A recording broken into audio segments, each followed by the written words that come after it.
Our good old friend, our good pal, the big red tomato. Actually, the medium-sized tomato now. By God, he's lost a lot of weight. We're going to Kansas City.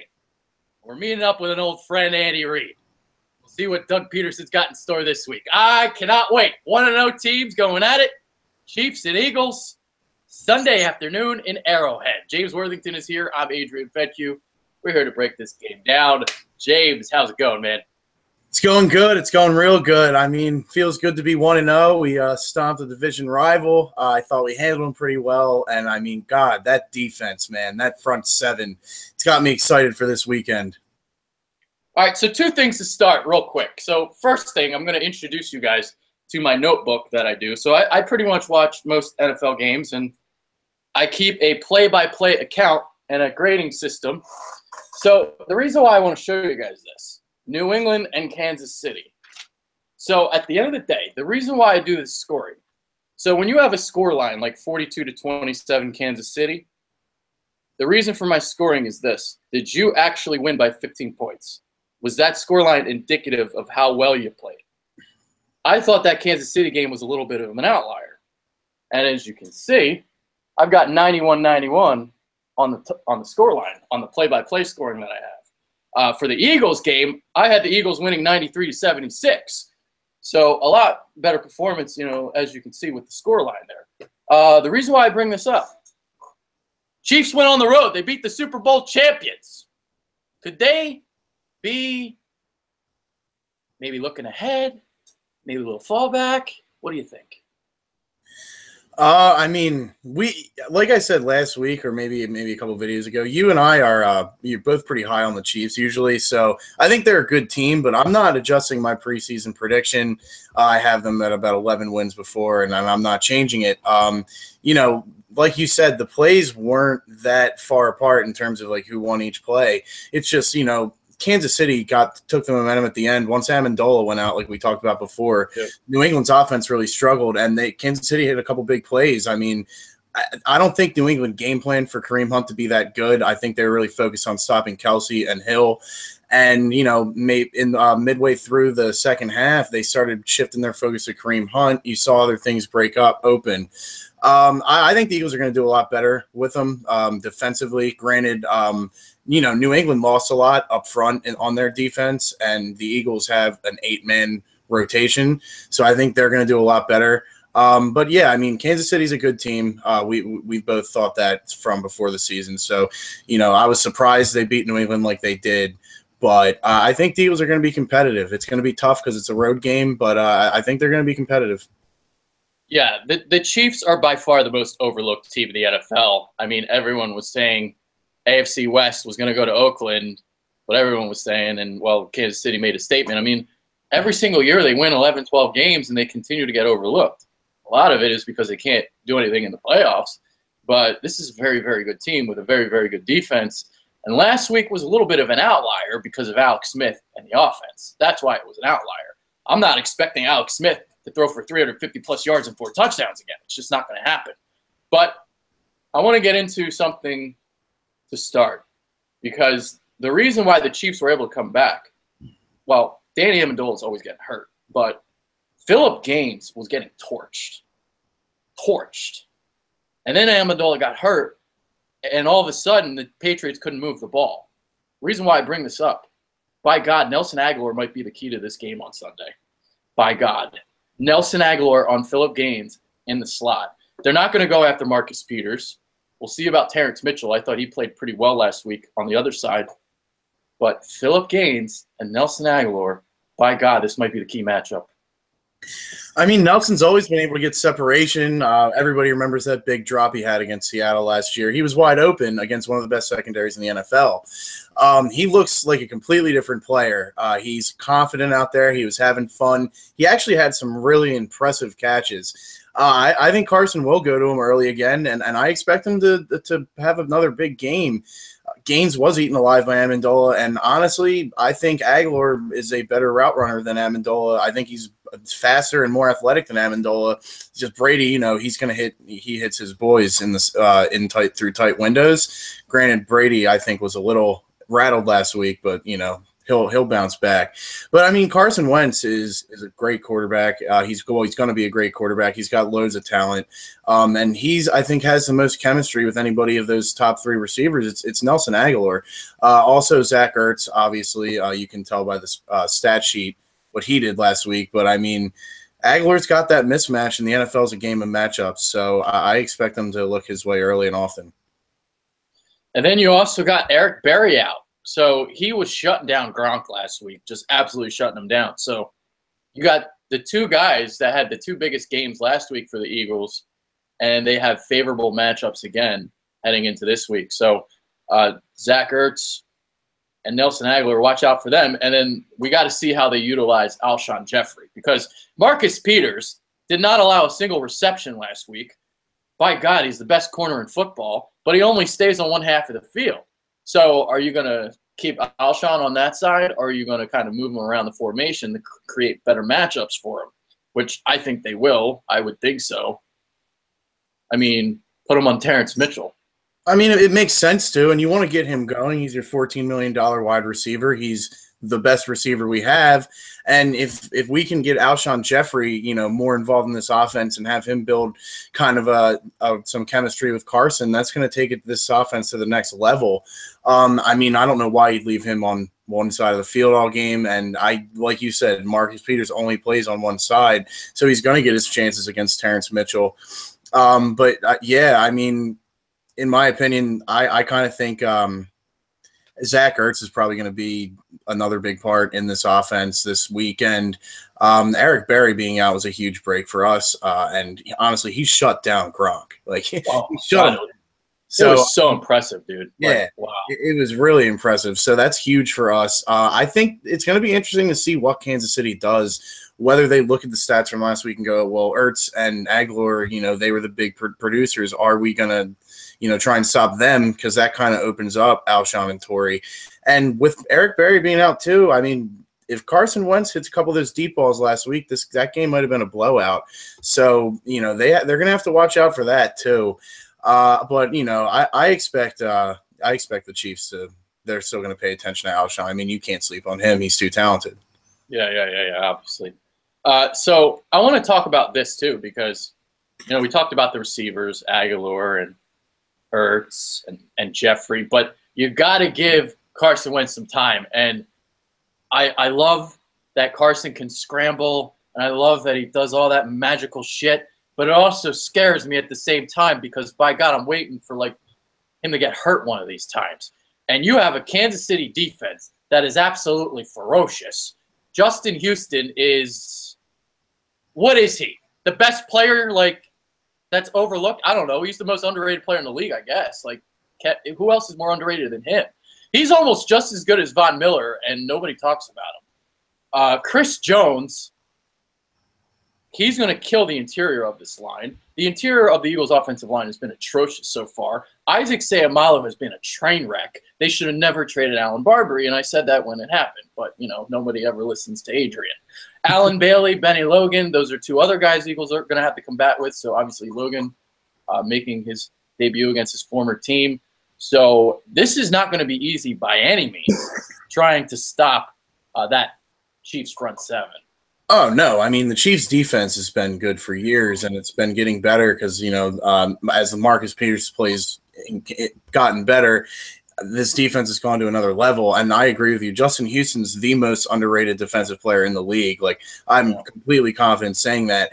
I mean, I don't know what it is about the Chiefs, if they're just boring to watch to the non-football nerds like us. But, yeah, you're right. They get overlooked so much. And we are going to have our hands full up front, and it does worry me, because if Carson takes a couple too many big hits, I don't want to see him getting hurt. He could fumble. I mean, who knows? And he's not going to be able to be Houdini all the time and escape this pass rush like that.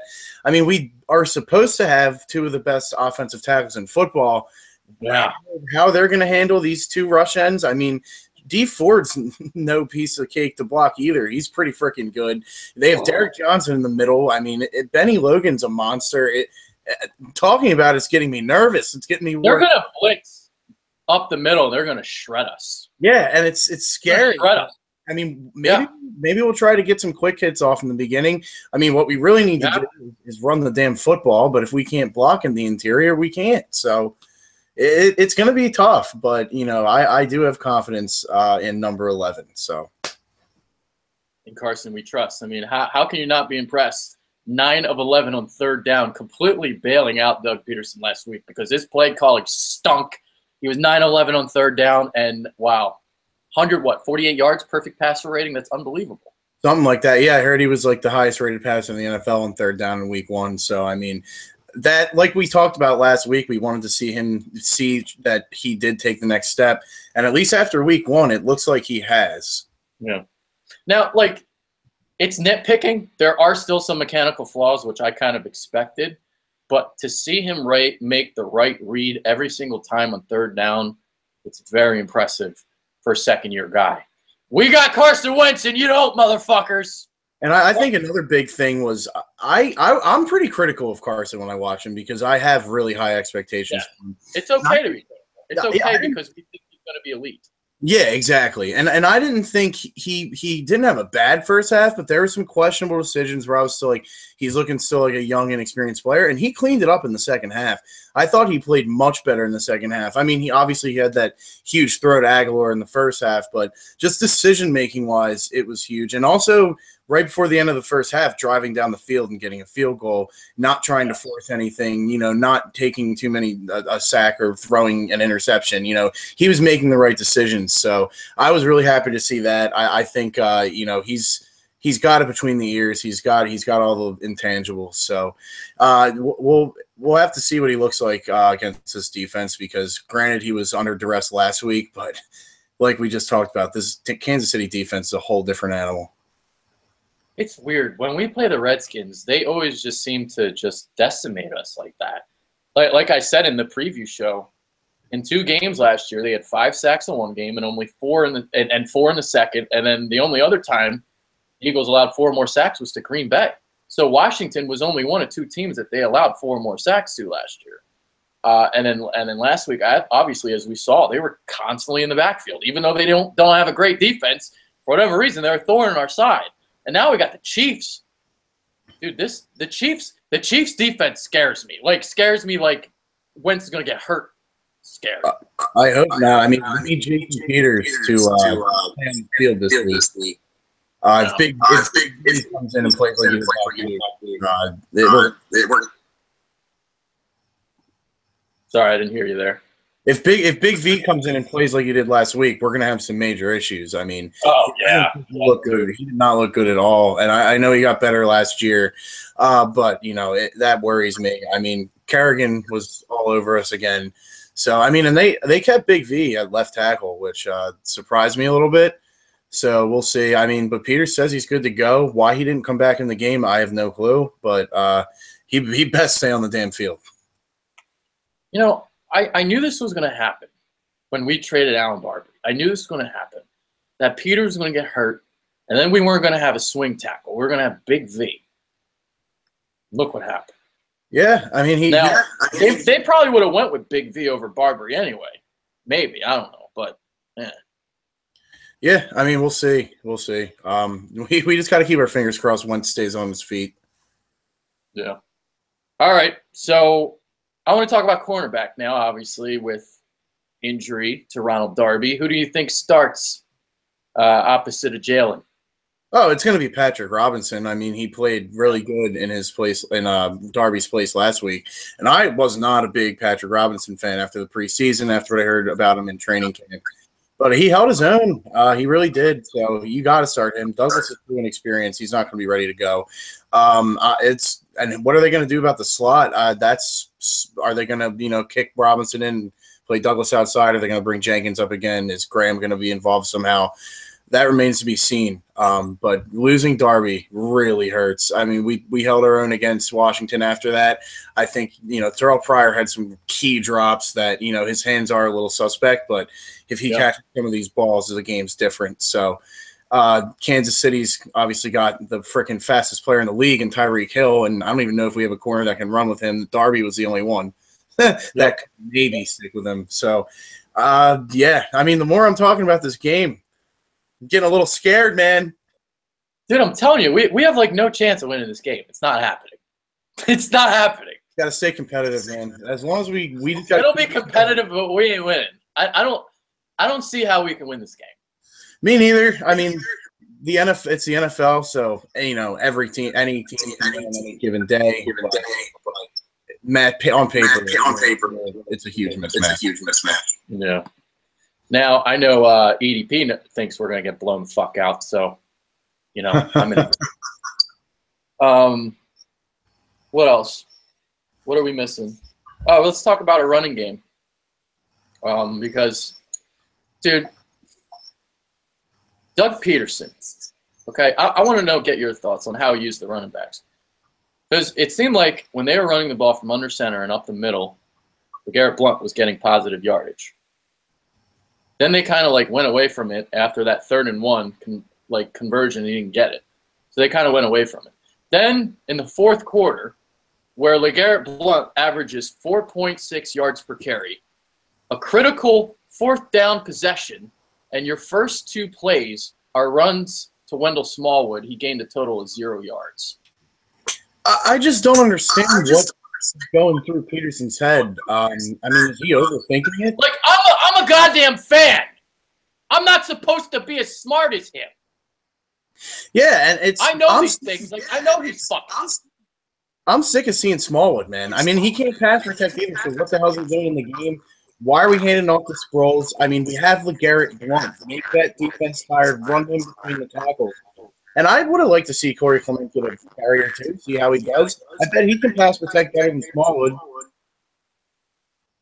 Dude, Corey Clement, how much worse can he be, really? Okay, here's the thing about Smallwood. He's at his best as a one-cut runner. He's a one-cut and go up the middle. That's actually what he does best. It's not being an outside tackles guy like he was showing. But that's the way they're going to use him because Blunt's the inside guy. Mm-hmm. So, and it's just, it doesn't seem like I don't know. It was better blocked in the 3rd preseason game. So a lot of it is the offensive line just not blocking well. But Smallwood isn't exactly a guy that's elusive and is going to make people miss either. So you got bad blocking with a back that isn't going to make you miss. So that's a recipe for disaster. And especially when you got a coach that's a complete idiot and doesn't know who to use at running back. Yeah, I mean, and it's just, to me, he seems to overthink everything. We have LeGarrette Blount. He had 18 touchdowns last year. He's a 4th quarter running back. Run him in the 4th quarter when you have a lead. What? It baffles me. Whether I'm old school and I like to see him pound the rock, I don't know. But, I mean, I know he's an ex-quarterback, and I know, he's going to want to throw. But, you get a lead, you protect it. Carson Wentz wants to win. Yeah, he wants to throw the ball, but he wants to win. Everybody 39 times and ran it 20. That was your ratio. Yeah, I mean, and in the end of today's NFL, it's not, horrible, but 20 times, we were winning for most of the game. I mean, I think the only time we were down was 14-13. Yeah. So when you have the lead, run the ball. I mean, LeGarrette Blount, you said it. He didn't. He was getting yards when he got the ball, especially late in the game. I mean, if Carson Wentz didn't convert all those 3rd downs, we're screwed. Oh yeah, Carson Wentz bailed Doug Pederson out.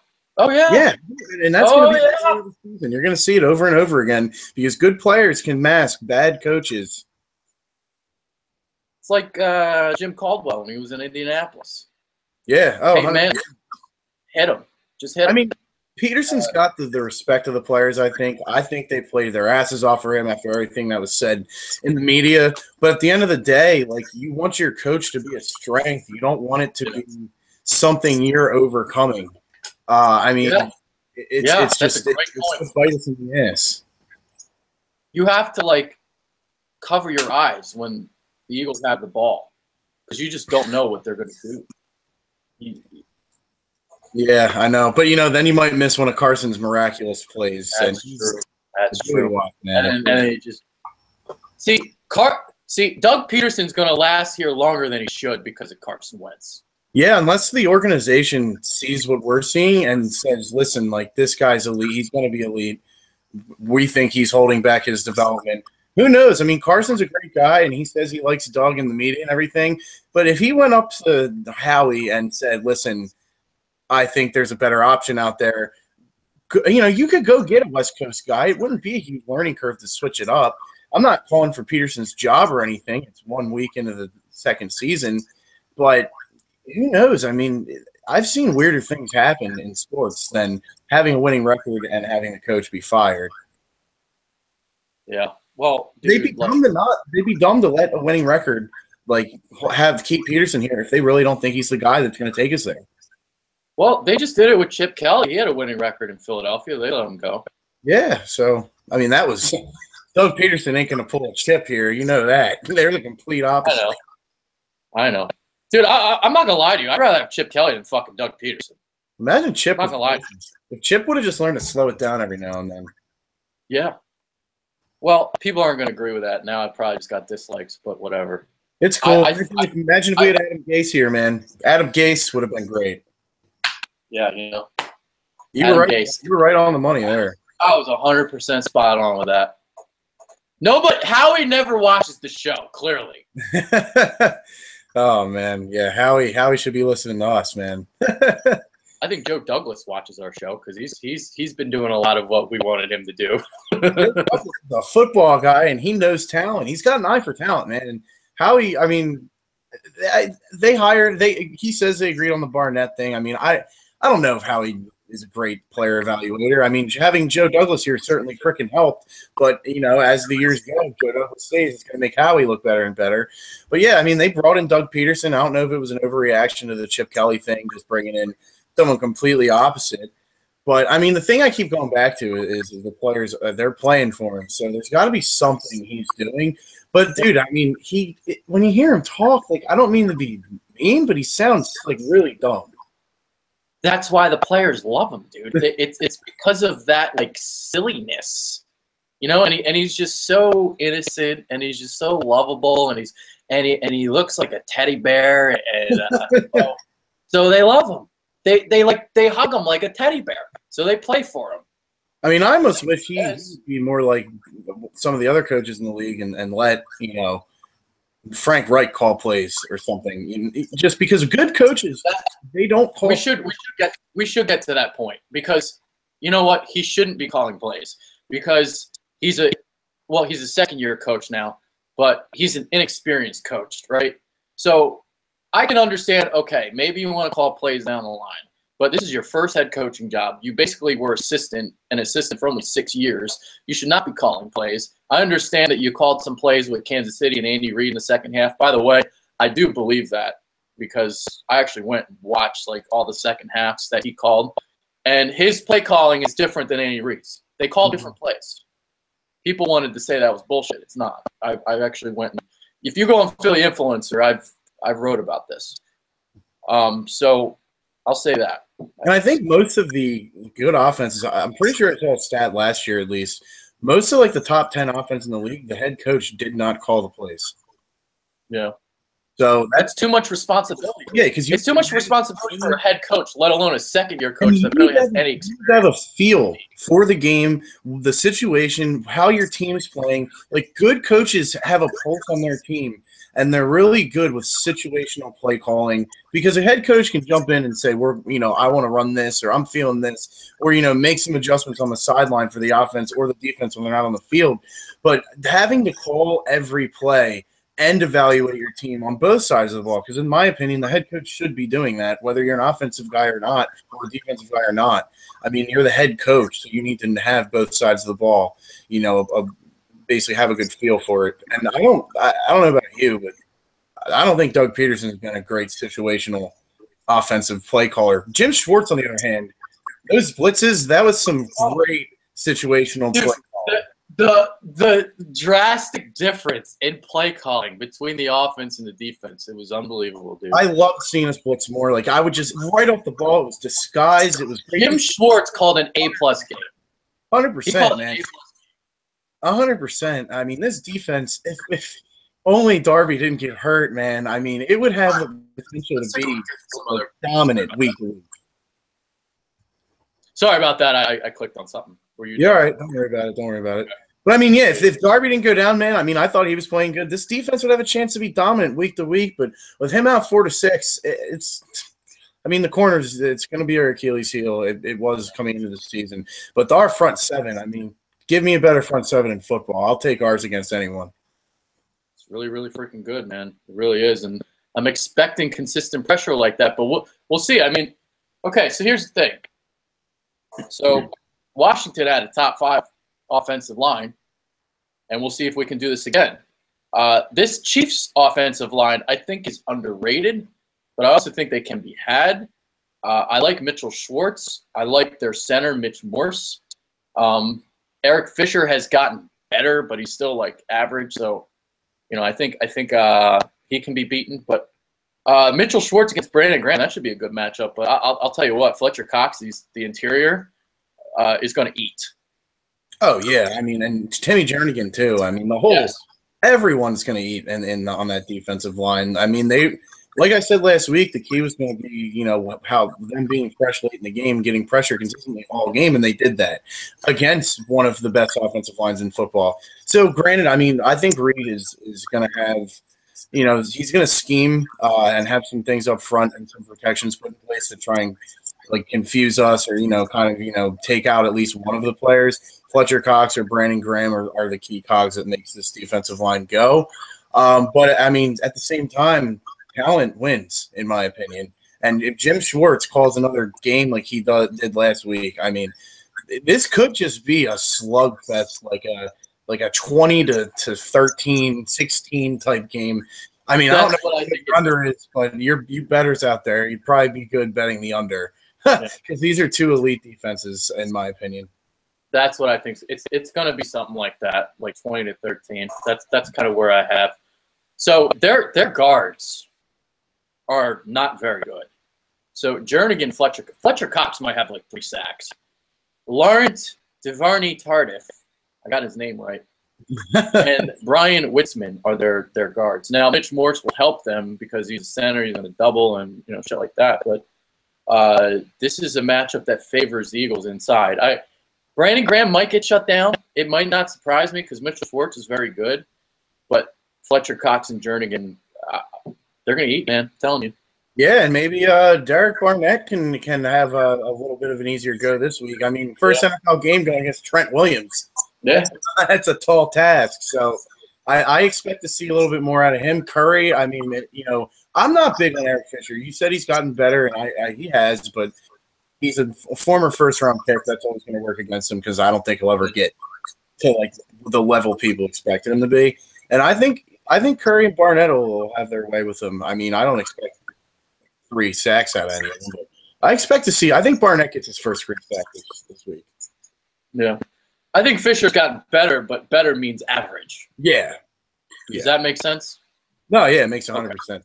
Yeah, I just everybody's always going to be a little biased on him because he'll probably have a good career. He's, like you said, average. He might get to be above average, but he's never going to be, an all-pro, which is where they drafted him at. That's what they expected, Yeah. All right. So let's get into some other things too. Kareem Hunt obviously had a huge game against the Chiefs. He did well against his own team. So against the Patriots, obviously we know about the success running and catching the ball. Now, in the Super Bowl last year, I noticed that the Falcons ran the ball very, very effectively in the first half against the Patriots, using the outside zone type of stuff, running off tackle. And that's kind of what the Chiefs were doing last week to huge success.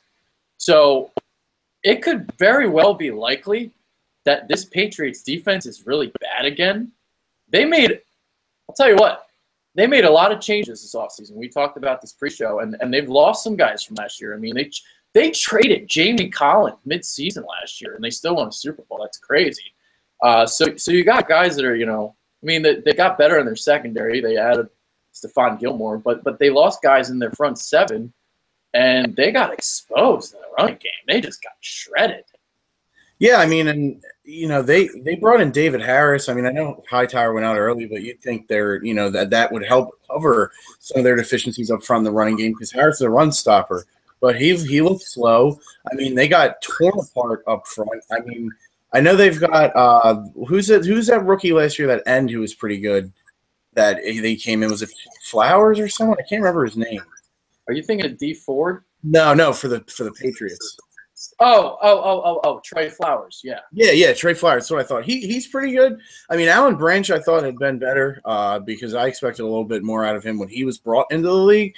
And the Patriots do have a way to bring the talent out of guys, but they looked absolutely horrible up front. I mean, we know they've lost guys from last year, but it's Belichick. He's the mastermind. I didn't expect to see that happen. And don't give me, Hightower leaving the game, it hurt, but they were already having issues before that.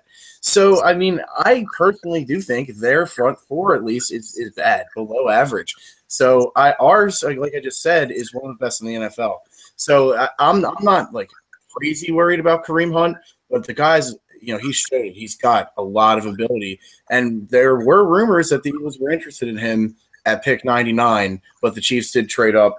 Whether he would have been there if they didn't, who knows? But I would imagine him in this offense, we would have a bright future. I mean, he's going to be a good player, but I think that's the best game he has all year. Yeah, I could agree with that. It's Chip Kelly's best game was his first game. Sometimes that shit happens.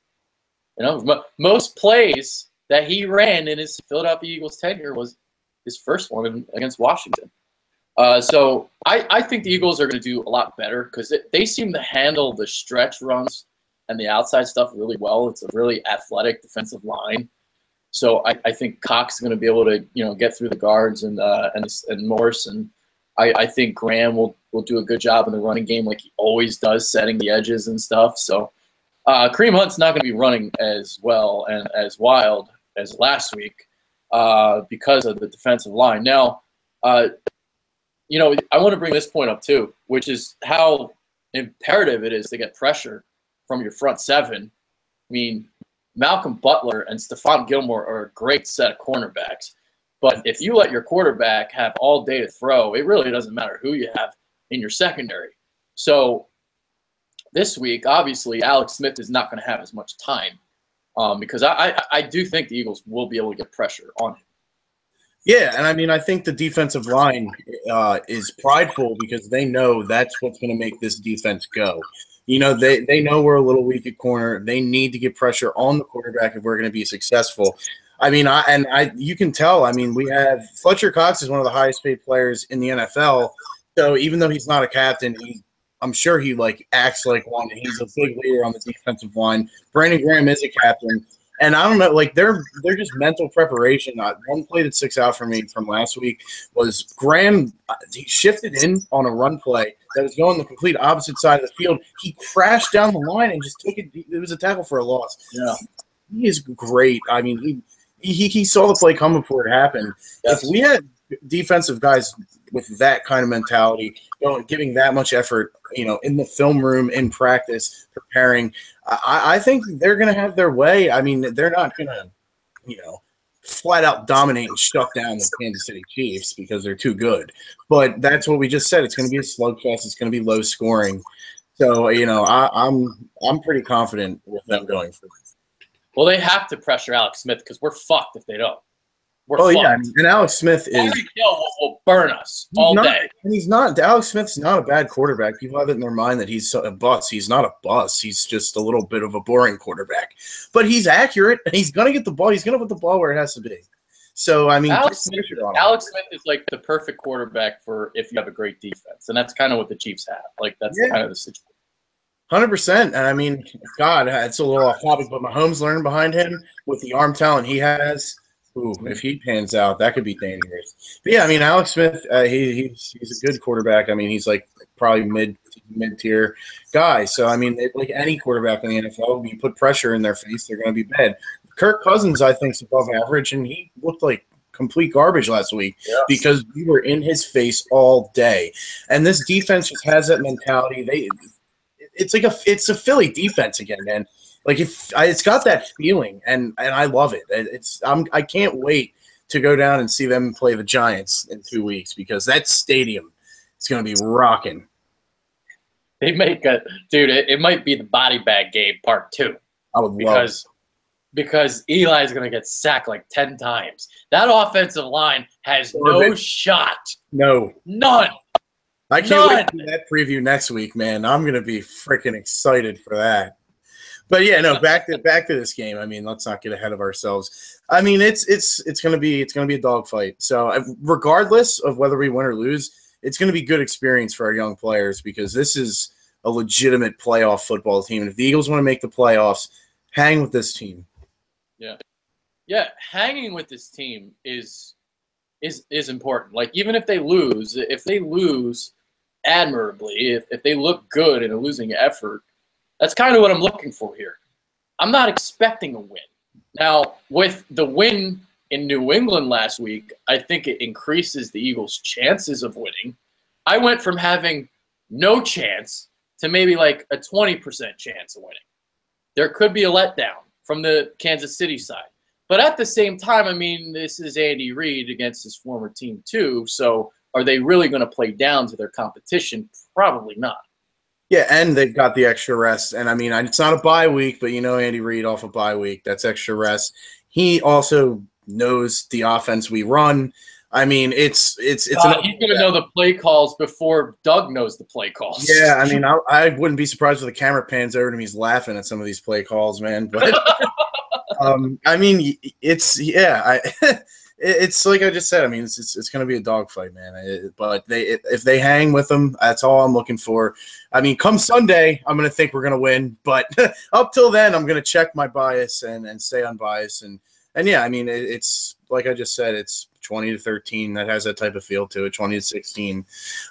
But I mean, Carson is a playmaker, and whenever you have a playmaker like him at quarterback, you have a puncher's chance. So. I agree too. Like them beating the Patriots, that emotional high. I mean, I heard one of the people on TV that were covering the game said it looked like they were almost in shock at what they just did to New England. So there is potential for an emotional letdown. Another thing to remember is most of the time when teams get their rings, they don't play that well because they're kind of the younger guys. They're remembering it, and Brady kind of said this in an interview. They were sniffing the air, remembering the Super Bowl, not ready to play. So there's that factor too. So, if those two teams play in the playoffs, wherever it is, it could be an Arrowhead, which I would maybe even favor the Chiefs depending on how the season plays out, but it will never be that again. That was a week one kind of fluky type thing. I mean, the Patriots are going to be ready to go this week. And I think against the Saints defense, they're going to get back on track offensively. Yeah. Do you remember that Monday night game? Was Andy there yet? When was this? The Monday night, like the Chiefs shredded the Patriots. Oh yeah, that was 2014, wasn't it? Yeah, so he was there. Okay, so because that was the year where everyone thought Brady was done, and they were and I was laughing at everybody. I'm like, they're probably still going to win a Super Bowl this year, and they wound up winning it. Yeah, no, yeah, that Andy was there because we had chipped in 13, 14, and 15. So Andy, because I think that was 2014, and they put up 41 on him in that game, I think, right? Because they just beat real bad. It was like 41-14 or something. They just beat their record for that's the most points put up on Belichick was 42, and it was their record was 41, I think. So Andy Reid, man, is getting some revenge for 2004. Yeah. All right, one more matchup, and then we'll get to predictions. So Malcolm Jenkins, I thought, did a really good job against Jordan Reed last week, but a different type of tight end this week. So we'll see if Jenkins matches up against Kelsey. Kelsey more obviously stronger. Reed, more kind of quick, quicker tight end, more the receiving threat. Kelsey more of the blocker, but they can both do really good things on the field. Yeah, I mean, Travis Kelce is an all-pro. I mean, and he is a good blocker, which is going to be a factor. I don't know. Maybe they're going to use him more as a blocker to kind of negate our defensive line. I mean, he's going to get some catches. He's Travis Kelce. But I think they might use him a little more as a blocker than usual just because of how good our defensive line is. But, if someone's covering him, it best not be Michael Kendricks. Let's start with that. I think it probably will be Jenkins. I mean, you saw what Eric Berry did to Gronk. Why not take a page from playbook. I mean, and Jenkins is more than equipped to be able to hold his own against Kelsey. Yeah, we'll see. The only other one I can say is I think Jordan Hicks could stay with him. Yep. Other than that, I mean, even McLeod, I wouldn't. He could do it, but I'm not comfortable with it. He's not. Let him play like that single high, because you're gonna need him. You're gonna need somebody over the top for Tyreek Hill. Agreed. And so I think it'll be Jenkins or Hicks, but I mean Hicks it's if he comes in the middle and of his own type, But I just saw this last week that what I really liked is Michael Kendricks was popping some guys, man. Yeah, he was flying around out there when he was on the field. So that's another thing. If we get some big hits early on, like if we can hit like Hill across the middle pretty hard, it could scare him off too. I mean, the physicality of both these defenses, you're going to see a lot of big hitting, which as a football fan, that excites me. As long as we see some deep penetration by Cox. I love it, man. I love it. Yup. Cox needs to get some deep penetration. I agree. Consistent penetration, brutal penetration, all kinds of penetration. All right, let's get into our predictions. Like I said, it's got the feel of a dogfight, a low-scoring game. These are two of the top defenses in the league. Off the top of my head, I have a range, but I haven't really had an actual score. I'm going to say 23-17, Kansas City. Yeah, I got 23-16, so it's right about the same. And I think we had the same score last week, too. They're pretty much. Yep. So, interesting. Yeah, I mean, yeah. Go ahead, my bad. No, I was just going to – I had 27-24 last week. You had 27-23. And then this week I have the 7-point margin. You have a 6-1. Yeah, so, I mean, it's got the feel of that game, and I think the flow of the game. I think Kansas City is going to be kind of. I think we're going to hang there, but we might have a lead early, but I think Kansas City's kind of be in front of us. Keep us at like arm's length away, per se, for lack of a better phrase. But I think we'll be there. I think we're going to be competitive. You'll see some adversity, and how we respond in the fourth quarter, I'm going to be looking for. So one other thing I wanted your opinion on, even though, I always bring up the special teams. What do you think about this new kicker? Dude, he scares me, man. Like, because he's a little guy, and he's one of those accuracy kickers, right? That's like great inside of 50. So he doesn't really have the greatest leg in the world. So he hooked a lot of kicks in preseason, apparently. So I'm a little scared of this. He was a 5th-round pick, just like Alex Henry, and he's got the Alex Henry build. So I'm scared as fuck. Yeah, and Sturgis hit some big kicks last week. He really did. Yeah. I mean, he had a couple of misses in the preseason, but he was good for his last year, and he had some big kicks last week. I'm definitely concerned. I mean, hopefully, maybe we can get a short field goal in the beginning of the game, get his confidence up. But I mean, I've never seen him kick before. But you saw the rookie last week get the kick blocked after the timeout. I mean, it was that was a little bit more of like the pressure, but a big important thing with kicking is like getting the ball off fast in pressure. So how he does, who knows? I mean, he's a kicker. They kind of are, up and down, almost like pitchers in baseball. They can be good one week and shit the next. But it scares me, man. Sturgis was he was good. I mean, he was good last week. So we'll see. We'll see. I'm looking at comments now. EDP, dude, I didn't know you were watching our show, man. Yeah, EDP watching our show. I should have been reading comments from the beginning. Let's see if I got. Oh man, they're hating on EDP. Guys, don't hate on EDP. EDP's a fucking man. Yeah, he's awesome and hilarious. Not really seeing any questions per se.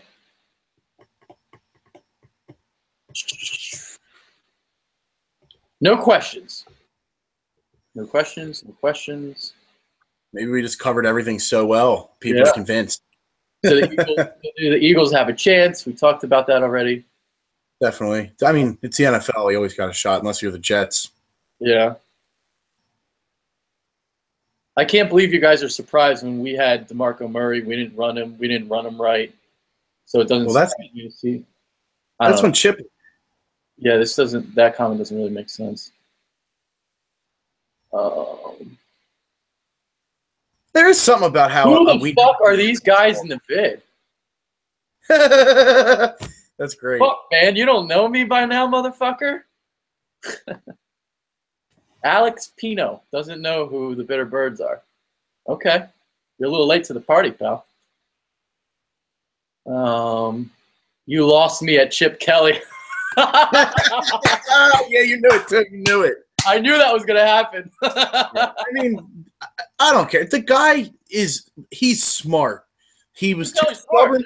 Too stubborn for his own damn good, man. He was just too stubborn for his own good. Very stubborn, dude. If he would have slowed down a little bit. Remember the Jets game? Like the third game, they started 0-2, and they needed that win. That was like the one time Chip actually slowed it down. Yeah. And that was the best I thought like they looked in terms of what I thought the offense should be.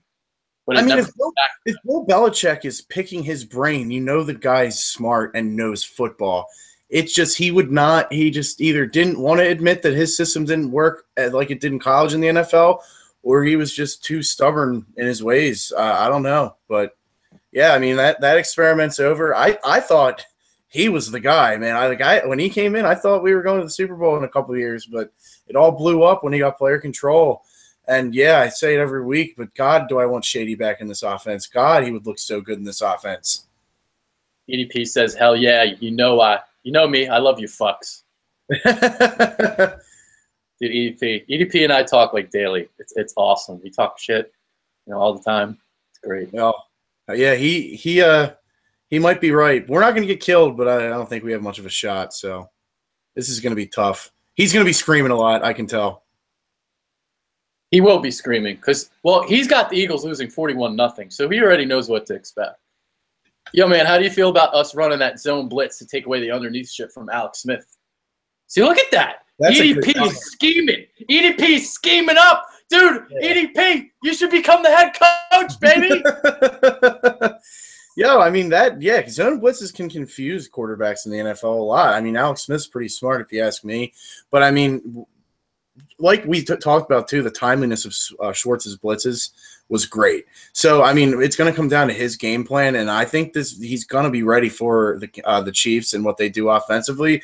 But, I mean, God, what a night and day difference between them in week one and them last year. I think that is another reason why they fly so far under the radar. I said it earlier. They're just kind of boring to the average NFL fan, but last week they weren't boring, not at all. And, don't sleep on them. Tyreek Hill is one of the best deep threats in the NFL. And Andy Reid said in the preseason they might open the playbook up a little more because of how good they've looked in practice. So, yeah, it's something we've got to be ready for. We've got our work cut out for us. Yeah, Doug Pederson wants to know why we hate on him all the time. And if we trade Nelson Agholor for Kyle Fuller. I'm not a big Kyle Fuller fan, so at this point. Yeah, no. I think it would be stupid to trade Agholor for after what he did last week. I mean, one, we wouldn't get any value for him still because it's one game and he has all this talent. And two, I mean, we need him. Who's going to play the slot? I mean, Mac Hollins could maybe play the slot, but he's a rookie and we don't know what we have yet.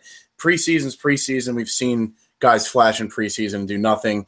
And I mean, I'm not the biggest Doug Pederson fan, but I'm giving him a shot. I still want to see him improve. Play calling though. I mean, he's got to get better there.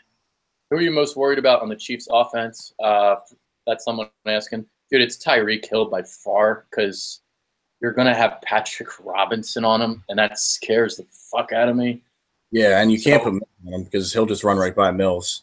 Yeah. Dude, Mills can't cover him because Mills bites on the double moves, and he's just going to stutter and go him all I mean, there's going to be someone shadowing him over top, probably McLeod with Jenkins coming up for Kelsey. I think that's what they're going to do. But, yeah, I mean, Kareem Hunt is a run. I mean, if he's dynamic as hell, but, yeah, the scariest player on this offense is by far Tyreek Hill. If they get two bombs to him, that could be a huge momentum swinger. Yeah. You can kind of see now the game plan, right? You got Tyreek Hill. He's going to be your guy. Patrick Mahomes can't overthrow him. There's your offense in the future. Yeah. I mean, Patrick Mahomes, man, he's got a cannon. Yeah. So, yeah. All right. So this is where we'll get the final thoughts and we'll get out of here. Final thoughts. I want to see Wentz throw a accurate deep ball. The one deep ball he had to Smith at the end of the game, he missed him by like half a step. People were jumping down his throat about that one. I think it was a little more because of the couple throws he had in the beginning that were, inaccurate. Something he worked on in the offseason. I want to see him hit one this week. If he does that, we get a nice deep ball to Torrey Smith or he throws one up to Alshon down the field and he comes down with it, those could be some game-changing plays. So I look for us to take some more shots down the field, and I think we're going to hit on one. Whether it's a touchdown or not, I don't know, but I think we're going to hit on one. Yeah, I think the game comes down to the defensive line. It's going to be like this every week. If the defensive line doesn't get pressure, then the secondary is going to get torched. It's really that simple. So if they can pressure Kansas City, now I'm sure they're going to try to get the ball out real quick. So I'm sure they're going to be scheming that. So we'll see if they can stop the quick slants and the short crosses and all the underneath stuff. So that's key. Got to pressure Smith. I think. See, we open up this show talking offense, but the key to the game is defense. So that, and then what is Nelson Agholor going to do against Phillip Gaines? Yeah, 100%, 100%. Yeah, that brings me back to that Green Bay game last year, man. It doesn't leave my head. We could not stop those short passes, and it negated the strength of the defense. And it's the same thing as last season. It is the D-line getting pressure to protect our secondary. I think that's why they loaded up more up front, because they wanted to stay fresh, because they know how important it is. So, yeah, you hit the nail on the head there, man. I mean, it is – the defensive line is going to win us football games. The defensive line and Carson Wentz. Yes. If we're going to the playoffs, it's going to be on their backs. So, I mean, that's going to be the story for the season. All right. That's it for this one. That's our preview about the medium-sized tomato and the Chiefs.